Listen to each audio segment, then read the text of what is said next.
Okay အားလုံးပဲမင်္ဂလာပါကျွန်တော်ဒီတစ်ခေါက် Wi-Fi password hacking ဆိုတဲ့နည်းလမ်းလေးတစ်ခုကိုကျွန်တော်မျှဝေပေးမယ်နော်ပထမဆုံးအနေနဲ့ run box ကိုခေါ်ပြီးတော့ CMD လို့ရိုက်လိုက်ပါကျွန်တော် command box ပွင့်လာလို့ရှိရင် F11 လို့ရိုက်လိုက်နော်ဒါအနောက်ကကြည့်လို့ရှိရင်လူရှိနေပါဆိုတော့ screen က full mode အနေနဲ့တွားပြီးတော့ full view ဖြစ်သွားပြီးတော့ command box ကဒီလိုဖြစ်သွားဆိုတော့လေဟုတ်ပြီအခုပြတဲ့နည်းလမ်းကြတော့ကျွန်တော် Wi-Fi hacking ဆိုတော့ဘယ်လိုမျိုး hacking လဲဆိုတော့ဥပမာကျွန်တော်တို့ရုံးထဲမှာဆိုပါတော့ကိုယ့်ထက်အရာရှိတယောက်ပဲဖြစ်ဖြစ်ကိုယ့်ရဲ့တင်ငယ်ချင်းတယောက်ပဲဖြစ်ဖြစ်သူကကိုယ့်ရဲ့စီနီယာကြတယ်ဆိုပါတော့ရုံးမှာရှိတဲ့ Wi-Fi password တွေကိုသူကသိတယ်သူ့ရဲ့ computer မှာသူကထည့်သုံးထားတယ်တိုးတော့ကျွန်တော်ကဖုန်းလေးနဲ့မှာကျွန်တော် Wi-Fi လေးသုံးနေတယ်ကျွန်တော် password လေးပြောပါလားသူမပြောရတယ်ပြဿနာမရှိဘူးသူတို့ကအိမ်နာသွားတယ်ဒါမှမဟုတ်သူတခြားကိုသွားနေတဲ့အချိန်မှာကျွန်တော်ကသူ့ computer ကိုသုံးခွင့်ရပြီဆိုတာနဲ့ကျွန်တော်က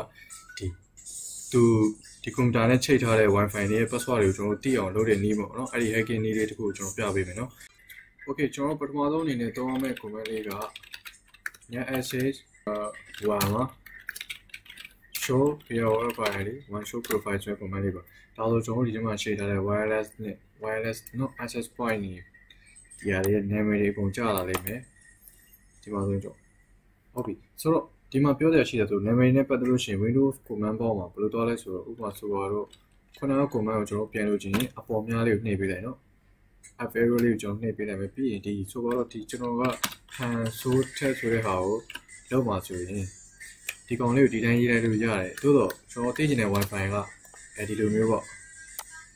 bash support office ဆိုတာမျိုးဆိုရင်ဒါကျွန်တော် control C နေတိုင်း copy ယူလိုက်နော်ဒီတိုင်းချရေးလိုက်လို့မရအောင်ကျွန်တော် inverted comma ထဲမှာထည့်ပြီးရေးမယ် control V လုပ်မယ်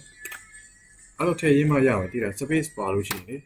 နော်ဒါဆိုရင်ပေါ်လာလိမ့်မယ်ပထမဆုံးကျွန်တော်ဒီမှာဆိုရင် profile information တွေတွေ့ရပြီ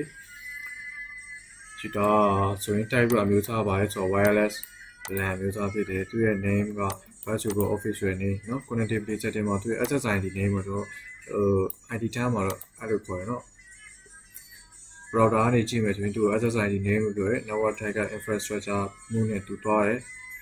နောက်ပြီးတော့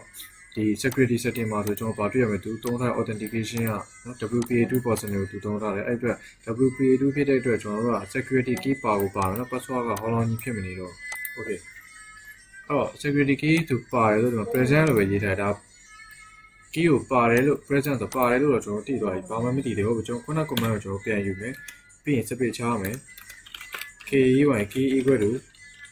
clear လို့ရတယ်နော် CLD ရ clear လို့ရလို့ရှိရင်ခုနနေကိုကျွန်တော်ပြန်သွားကြည့် security setting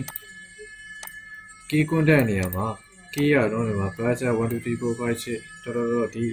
password လေးတစ်ခုတွေ့လိုက်ရပြီဒါကျွန်တော်တို့ခုနက Wi-Fi ရဲ့ password ပဲဖြစ်တယ်ဆိုတော့ဒါဒီချိန်မှာတက်ပုံလေးပါရေးရဒါလေးတော့ပြီးဟုတ်လား CLS